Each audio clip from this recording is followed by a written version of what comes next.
welcome to my channel. Today we're going to be looking into the disappearance of Tamera Kingery, and it says she's been missing since September 20th of 2014 from North Augusta, South Carolina.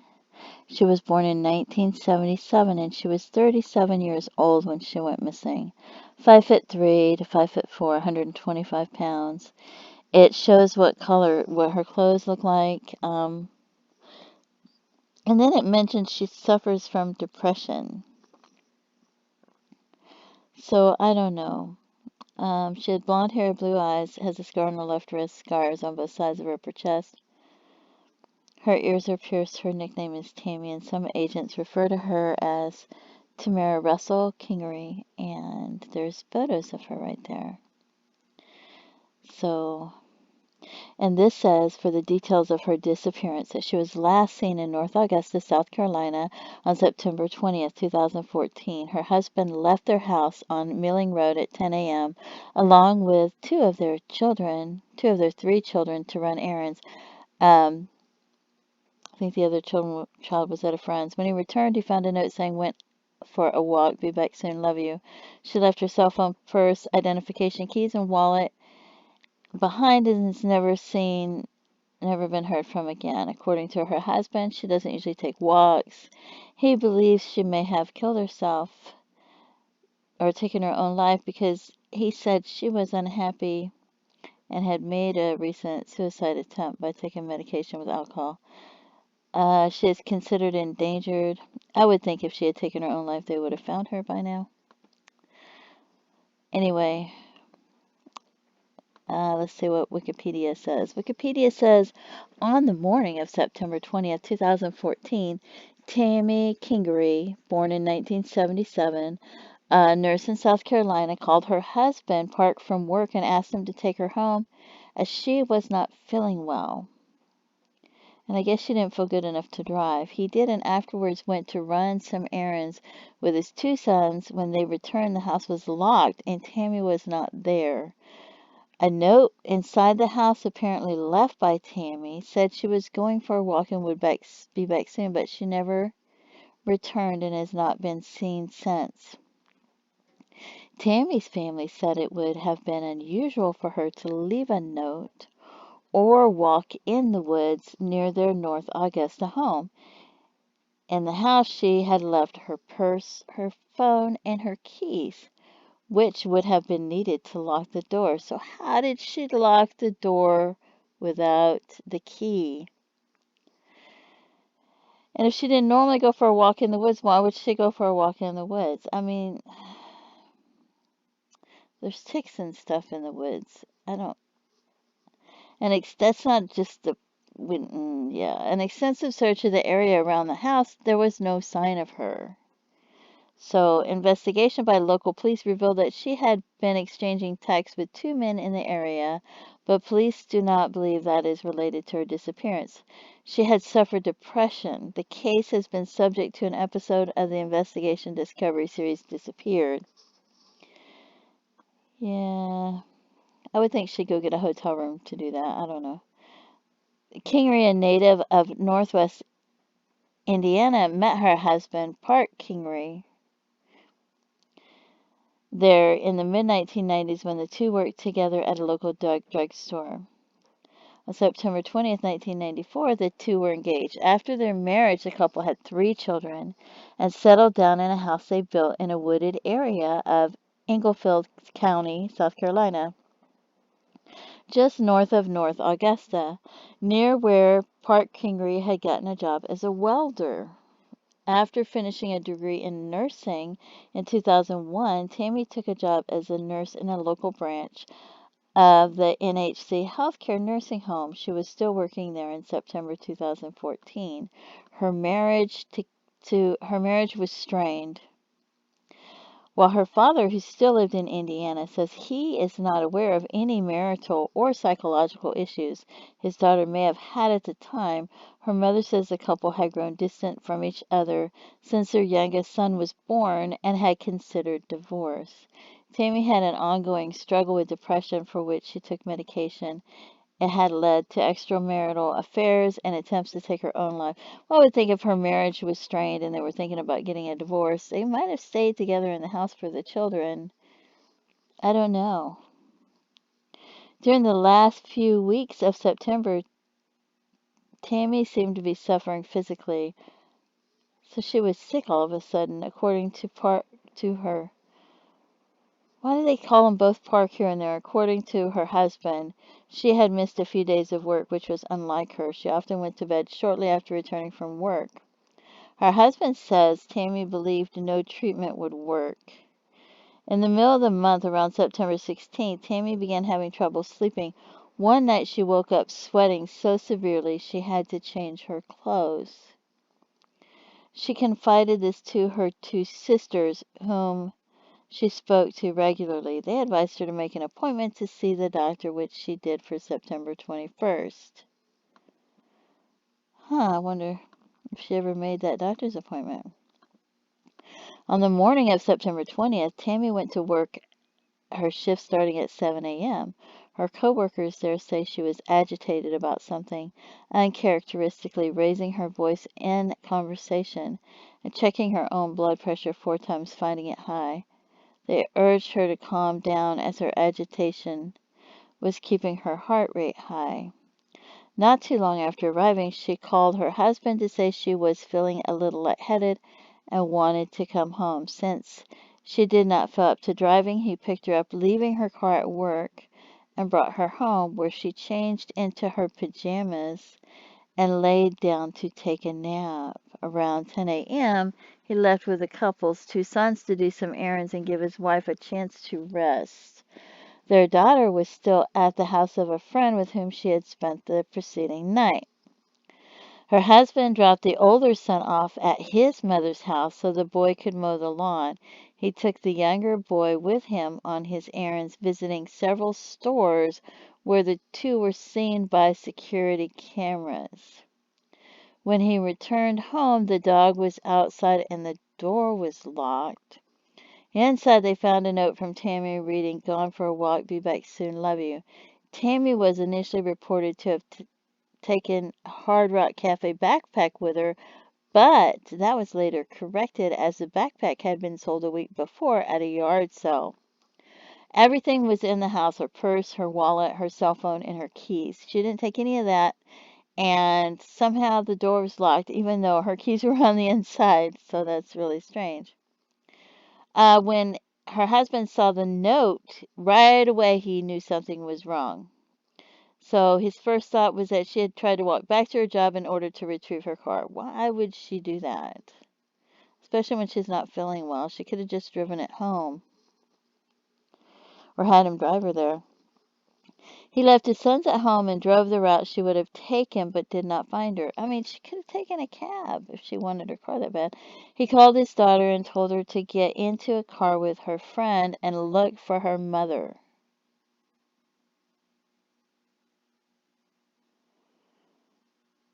That's odd. He called his mother-in-law, who came to the house right away. At the home, he and his son called and searched for Tammy in the thick surrounding woods, even though she doesn't normally go for a walk in the woods. At 2 p.m., they called the police. Wow.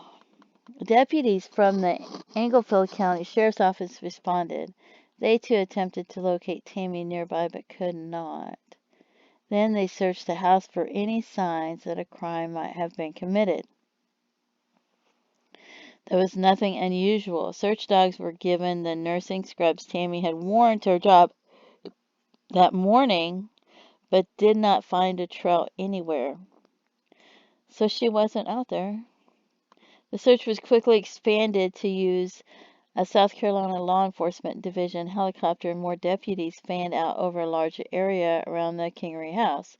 They also searched a hiking trail near Interstate 20, where Tammy had often gone in the past. A notice put out for her drew reports of sightings in the central Savannah River area of South Carolina and Georgia around North Augusta. One of a white female walking along the interstate in Columbia County, Georgia, 30 miles to the west, but by nighttime neither Tammy nor any clues to her whereabouts had been found.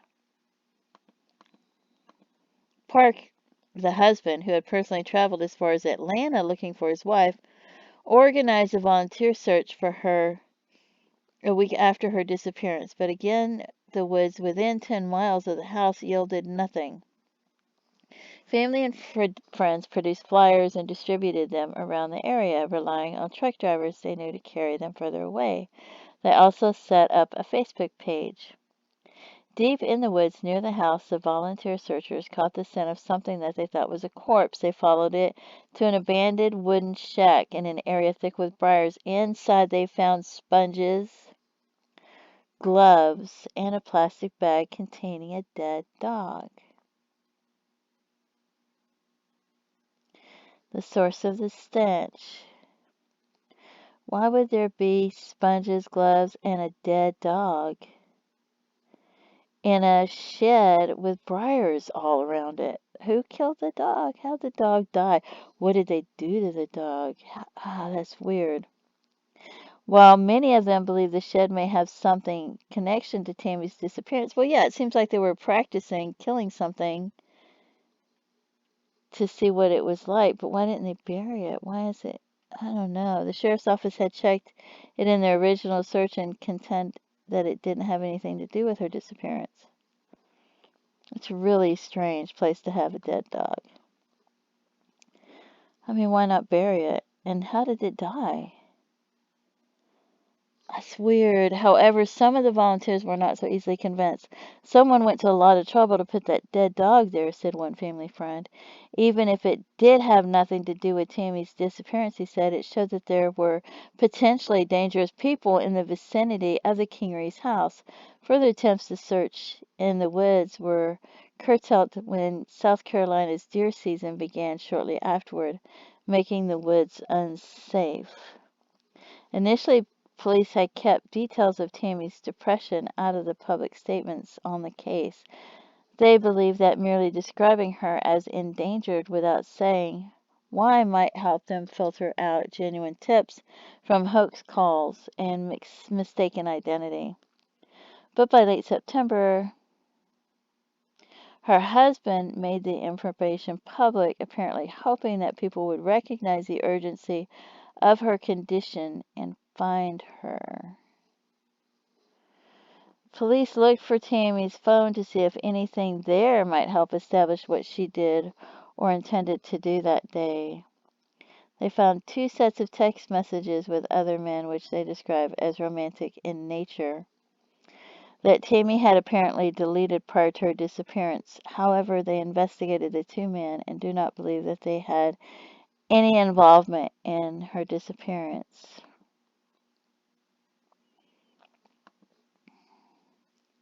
Tammy shared her. Yeah, see, when me and my husband were splitting up and our marriage was pretty much over, we had separate bedrooms in our house. And he was seeing other people. But we still lived in the same house for our children, so I'm not going to judge her because of that. Because they were thinking about getting a divorce. They were probably about to get a divorce, so. Because you get to that point, you just want to live in your own place, separate. Tammy shared her husband's family enthusiasm for motorcycles, and 2 tips investigators received suggest one might have been involved in her disappearance. That's weird. Her daughter claims to have seen her mother as a passenger on a motorcycle. Well, if she likes to ride a motorcycle, why would she be the passenger?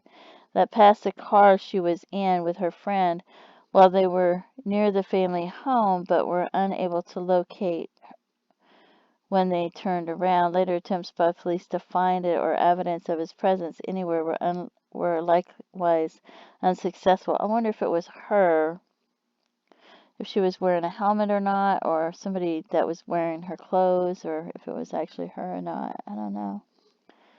That's strange.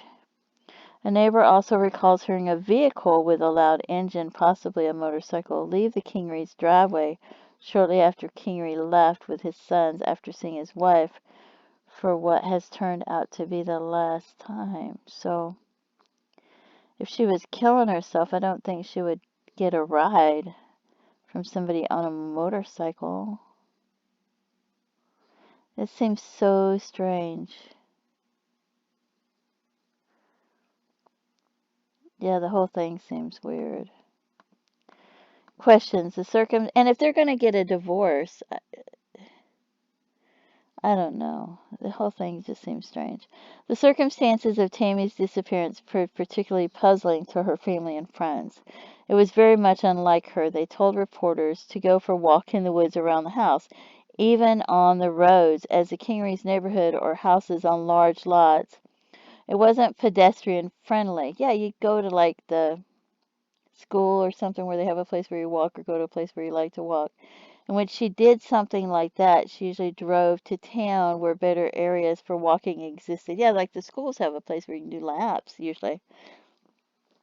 They also found it unusual that she left a note, as she almost always kept in touch with her family, friends, and coworkers via text messages. Yeah, that makes much more sense. The notes concluded "Love you" also seemed to them more like something someone might say if they were expecting to be away for weeks rather than hours. It was speculated that it might not have been written by her, but several months after her disappearance, the state law enforcement division confirmed that it was written by her. That is so strange. After question turned on the house being locked when Kingery and his son returned, the house's main door could be locked only from the outside with a key. Yet Tammy's keys, including the house key, were inside along with her purse, wallet, and phone. Well, who else had a key that they could lock the door? That is so strange. Items she might have been expected to take if she were planning a longer absence. Yeah, and if they were going to get a divorce, she's not just going to take off and leave and not say, hey, I'm leaving, because there's no reason to do that, because she's going to want to see her kids here and there. That doesn't make any sense to me at all. Even if she didn't, even if she was willing to give up the custody of the children and give up the home to her husband, she would still want to see her children here and there. She's not just going to, I don't know, the whole thing seems weird. A few weeks after Tammy's disappearance, police officially stated that they believed there were suspicious circumstances in the case. Well, yeah, everything seems suspicious. Her family likewise believes that something unpleasant befell her. The question they and the police have is what that was. Yeah, we don't have enough information. Unfortunately, she developed a depression, and I think that's what led to her leaving, her husband said. Well, if they're not getting along and the marriage is strained, you would think that would be enough. He said Tammy would sometimes tell him she needed to get away. According to one account, she had attempted suicide 2 weeks before her one account. 2 weeks before her disappearance, and it has been suggested that the disappearance was another suicide attempt, as that would have left her body undiscoverable. No, because most women, when they want to go commit suicide, they'll go get a hotel room so that it's not in the house or something like that. They don't go do it in the woods or something like that. They don't. That's crazy. That doesn't, I don't know. And she's not going to get a ride on the back of a motorcycle with somebody if that's what she's going to do. That doesn't make any sense at all. Alternatively, given the possibility that someone else may have been involved, Tammy may have been abducted or killed. Yeah, she could have trusted somebody. It could have been the wrong person. I've always thought maybe someone just got in the house and took her, her husband said. But how did they lock the door? Recalling how many of her personal items were left behind. But how did they lock the door without the key? They would have to have the key. The family has asked police to search bodies of water in the area they may have bypassed before. The chief investigator on the case for the sheriff's department said in 2016 that a body would have floated to the surface by then.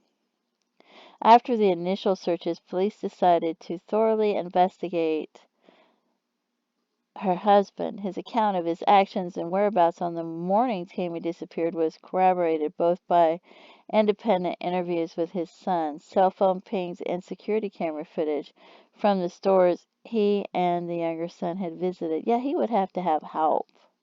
He couldn't have just done that by himself. He would have to make sure he had cover stories, and he would have to make sure that he was careful, and he would have to make sure that he had help. But that doesn't mean anything. He also took a lie detector test, which he told Tammy's mother made him nervous. Well, of course it would have. After initially telling the Curious Times podcast almost a year after Tammy's disappearance that the police told him some of the results were questionable. He told Investigation Discovery Channel's Disappeared series in 2016 that the police had asked him not to talk about it. Unlike other missing person cases, there is currently no reward available for information leading to the resolution of the case.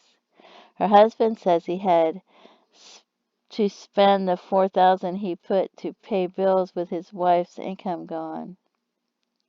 I wish I could have put out more, but it's gone. That was the money out of my retirement fund.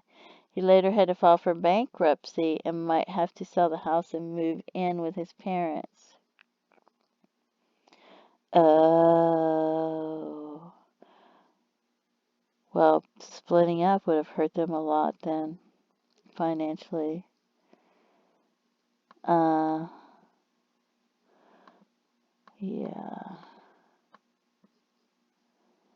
Yep. Wow.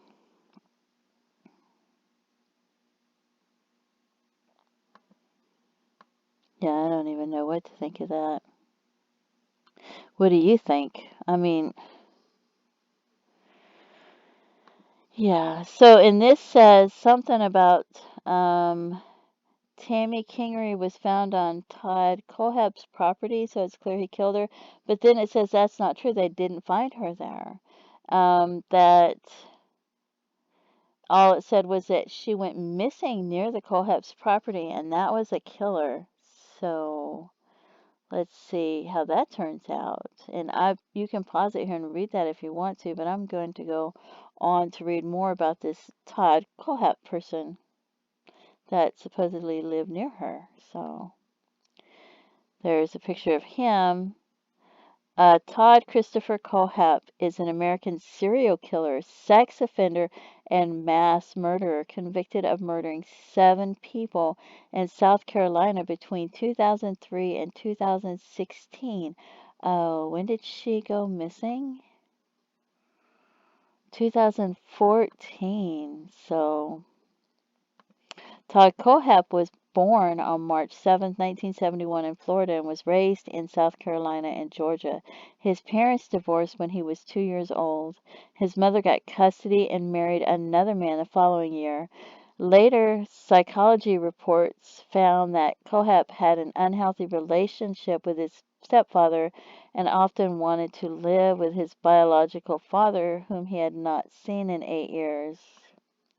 Kohlhepp was described as a troublesome child in nursery school. He was known to be aggressive toward other children and would destroy their property. Wow. He may have been molested. I'm not saying he was, but he may have been because sometimes when they get really angry and they lash out and they're very aggressive. But that doesn't mean he was. At the age of 9, when he started undergoing counseling, Kohlhepp was described as being explosive and preoccupied with sexual content. Yeah, maybe he was. Because why else would he be preoccupied with sexual content? He wouldn't even know what it was. Most kids don't even know what that is. He also displayed cruelty to animals, shooting a dog with a BB gun, and killing a goldfish with Clorox bleach. Wow, that poor kid. Kohlhepp's father later said the only emotion his son was capable of was anger. Well, yeah, he's probably going through things they didn't know about. Kohlhepp spent 3.5 months in a Georgia psychiatric hospital as an inpatient because of his inability to get along with other children. Eventually, in 1983, Kohlhepp was sent to live with his biological father in Arizona after his mother and stepfather separated. He took his father's surname and began working a number of local jobs. He also inherited his father's hobby of collecting weapons and was taught by him how to blow things up and make bombs. Well, that's not a good combination for somebody who has a lot of anger and is preoccupied with sex content at a young age and explosive. Despite this, their relationship deteriorated due to his father's absence with a number of girlfriends, and Kohlhepp expressed desires to return to his mother, though she reportedly made excuses to extend his stay. So it didn't seem like he had the love and the hugs he needed. On November 25th, 1986, 15-year-old Kohlhepp, 15 years old, kidnapped a 14-year-old girl, and he threatened her with a gun because he had a gun and he had access, and they knew that he shouldn't have access to those things. He took her back to his home, tied her up, taped her mouth shut, and raped her. He was only 15 years old. Afterwards, he walked her home and threatened to kill her younger siblings if she told anyone about what happened. Kohlhepp was charged with she told on him. Kohlhepp was charged with kidnapping, sexual assault, and committing a dangerous crime against children. 1987, he pled guilty to the kidnapping charge, and other charges were dropped. He was sentenced to 15 years in prison and registered as a sex offender. So he went to prison in 1987. According to court records, he was diagnosed with borderline personality disorder and had an above average IQ of 118. The judge in the case said he was very bright and should be advanced academically, but behaviorally and emotionally dangerous and likely could not be rehabilitated. But did they put him in a rehabilitation program and try? Kohlhepp's probation officer wrote a similar description in court papers and added that he felt the world owed him something. Kohlhepp's attorney in that case later went on to say that while defending him, he did not believe his client would go on to harm others in the future. During his imprisonment, Kohlhepp was initially cited for violations that included some violent behavior.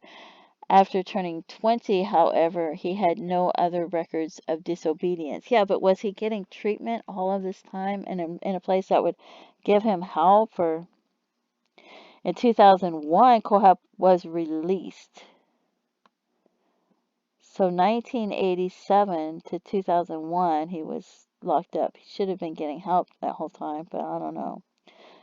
But she told on him, so he was released from prison after serving 14 years. So is he going to be careful to make sure somebody else isn't able to tell on him if he commits a crime again? So he doesn't get caught? How do these people think? In 2001, Kohlhepp was released from prison after serving 14 years and moved to South Carolina, where his mother was living. So here he is out and about. That's scary. During his imprisonment, he attended and graduated from Central Arizona College with a bachelor's degree in computer science. From January 2002 to November 2003, he worked as a graphic designer for a company in Spartanburg. He began studying at Greenville Technical College in 2003. Kohlhepp transferred to the University of South Carolina Upstate the following year and graduated in 2008 with a Bachelor of Science degree in Business Administration Marketing. Despite being a registered sex offender, Kohlhepp was able to get a real estate license on June 30th, 2006 after lying about the felony charge on his application. And some of these people said that that he was really dangerous and that they weren't going to be able to help him. So I don't know. And now he's got a real estate license. From this, he built a firm that had a dozen agents in its employ. He had been recognized as a top-selling agent in the Carolina region, so he should have had plenty of self-esteem. The firm was closed down following his arrest. Kohlhepp also acquired a private pilot license and several properties out of state. So here is this man that's just so dangerous that they said there was no way to help him. And he's out on the street. He's got access to property. And he's got a private pilot license and he's got properties out of state. So in 2014, he purchased nearly 100 acres. So he's got 100 acres of property located in an area 9 miles from the community of Moore. He then set a fence around the property. Of course he did, which cost $80,000. Wow, that's horrific. Is nobody keeping an eye on this dude?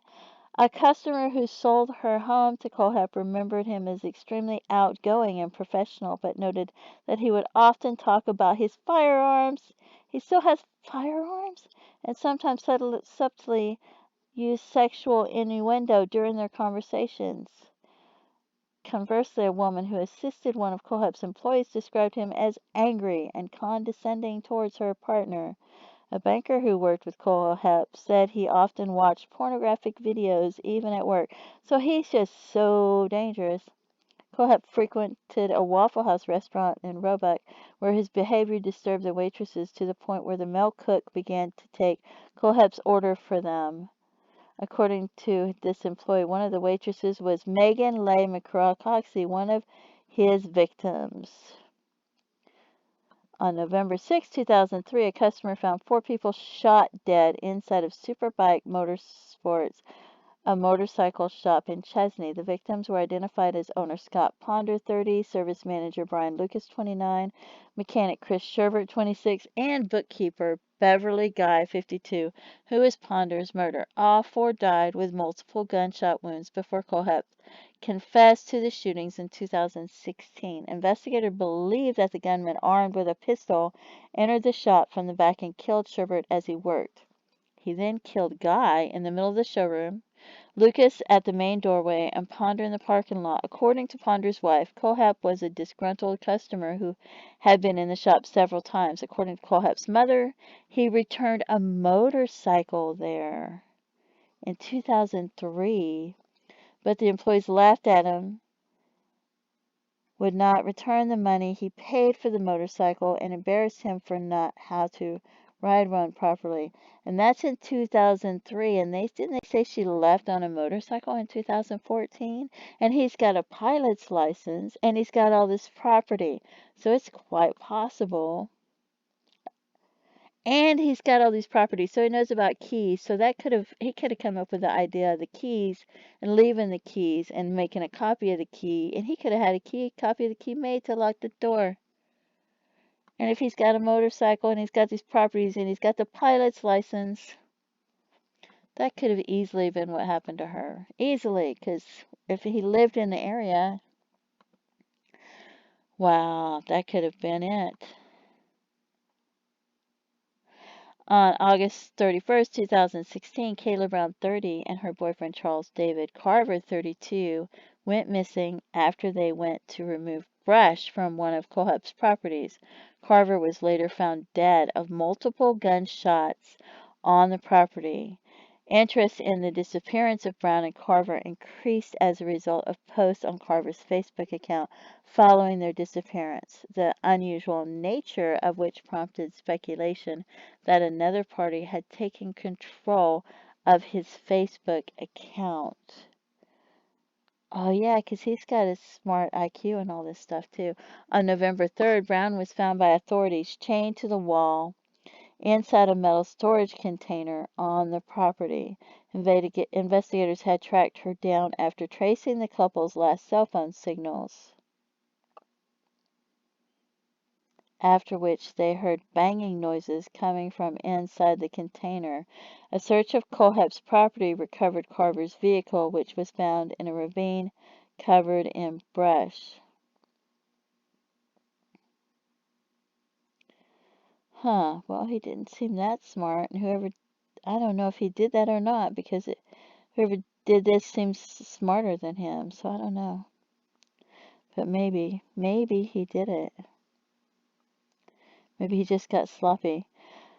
On November 3rd, Brown was found by authorities chained to the wall inside a metal storage container on the property. Investigators had to track her down after tracing the couple's last known cell phone signals, after which they heard banging noises coming from inside the container.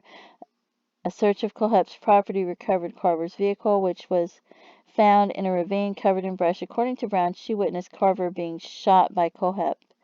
She was lucky she lived through that. Kohlhepp's mother, the killer's mother, claimed Carver was killed for having a really smart mouth, which Kohlhepp did not like. He also said he kept Brown captive because she did not do anything wrong and that he did not want to hurt her. What? However, Brown, which is a woman, I wish Kayla, we'll call her Kayla. However, Kayla stated to police just after her rescue that Kohlhepp had killed her boyfriend because Kohlhepp was mad at her during her captivity.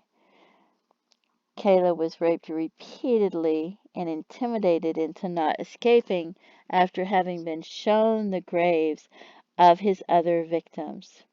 2 bodies were discovered on Kohlhepp's property following his arrest because he showed her the graves on November 6th and 7th. They were later identified as husband and wife Johnny Joe Coxey, 29, and Megan Leigh McGraw Coxey, 26.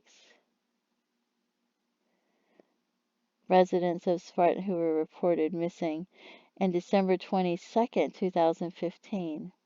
They were allegedly hired by Kohlhepp to work on his property. McGraw Coxey had been killed by a gunshot wound to the head on December 25th or 26th. Wow, so while Coxey had been killed a week earlier by a gunshot wound to the torso, so he would have killed her anyway. According to the county coroner, they were identified through their extensive tattoos. Wow, she's really lucky she lived. And then this is the list of the people that they know that he killed. But then there may be a lot of other people that they killed because he's got all this property and all this land and these other places and the pilot's license and the motorcycle. Kohlhepp was arrested shortly after Brown's rescue. He later confessed to the Chesney shootings and the murder of the Coxeys in exchange for allowing him to talk to his mother. So he did that for a purpose. Give her a photograph and transfer money to the college fund of the friend's child. Is he going to confess to the other ones unless they're going to give him something? While meeting with his mother, he reportedly confessed to the killings and kidnapping. When he confessed to the Chesney shootings, Kohlhepp said he shot each one of the victims once in the forehead, a detail in the investigation that was never released to the public. A search for Kohlhepp's property also uncovered numerous weapons, including 9mm pistols outfitted with suppressors, semi-automatic rifles, and an undetermined amount of ammunition. Because there was no record of a background check under Kohlhepp's name for the purchase of a firearm, investigators believe he likely acquired the weapons illegally. Either that or he had a friend that bought them for him. Could have had a girlfriend or somebody to put it under their name. Shortly following Kohlhepp's arrest, authorities in Spartanburg County discovered a number of seemingly joking product reviews for various items, such as padlocks, shovels, tasers, and gun accessories, on retail websites like Amazon.com, that he wrote under the username me. And one review he put about a padlock: solid locks, have 5 on a shipping container, won't stop them, but sure will slow them down till they are too old to care. Wow, so he's just admitting it on the internet that he's doing all this and nobody's paying attention. Another written for a folding shovel read: keep in car when you have to hide the bodies and you left the full-size shovel at home. Does not come with a midget, which would have been nice. So he's admitting on the internet that he's doing this. And no one's thinking to report it to the FBI or have anybody investigate him. The reviewer's wish list page was listed as Todd Kohlhepp. Following his arrest, Todd Kohlhepp claimed to his mother that there were many other victims aside from the aforementioned. So, yeah, he easily could have done that. So when his mother asked how many, his response was, "You do not have enough fingers." During the interrogation, he claimed to have shot a victim in Arizona. On November 18, 2016, it was reported that the Tempe Police Department had begun an investigation into Kohlhepp's claim, searching through unsolved homicides in the past 3 decades. They said they would focus on cases dated from 1983 to 1986 when Kohlhepp was living with his father, and also between August 2001 when Kohlhepp completed his sentencing for kidnapping and November 2001 when he moved back to South Carolina. And then you had to focus on, since he got out, to up to then. On November 25, 2006, police in Greer, South Carolina announced that they had named Kohlhepp as a person of interest in an unsolved 2003 bank robbery and triple homicide at the local Blue Ridge Savings Bank. This crime was separated from the Chesney shootings by 6 months. However, as of May 16, 2018, no definitive link between Kohlhepp and the killings were established, and Kohlhepp has denied any involvement in the case. In December 2017, Kohlhepp wrote to the Spartanburg Herald-Journal claiming that he had more victims who had not been discovered. Well, he's probably telling the truth. Kohlhepp has been charged with 4 counts of murder, and this just goes on and on and on. So, Kohlhepp was charged with 4 counts of murder in relation to the Chesney shootings and 1 count of kidnapping.